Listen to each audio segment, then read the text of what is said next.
Sugeng Enjang pinanggihan malih kalian kula Yusuf Marketing Jawi. Wonten enjang menika dalem badhe mbahas babagan perkawis kemasan produk.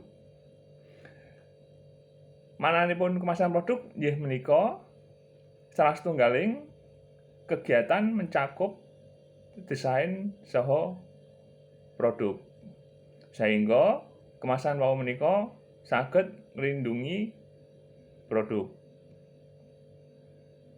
Lajeng fungsinipun kemasan produk menika menapa?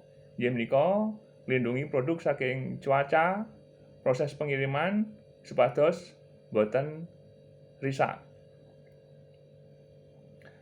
Lajeng kagem ciri khas produk panjenengan.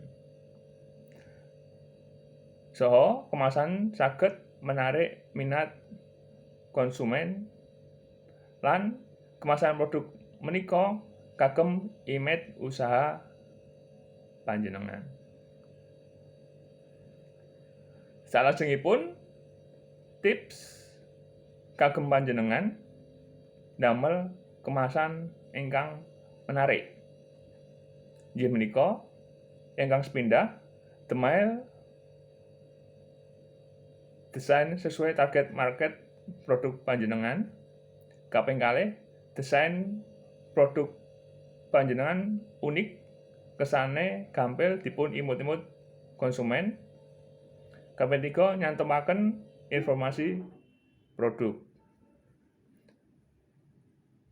Cekap semanten, atur kawula. Mugi-mugi babagan perkawis kemasan produk menika migunani tumrap usaha panjenengan. Matur sembah nuwun, sugeng enjang.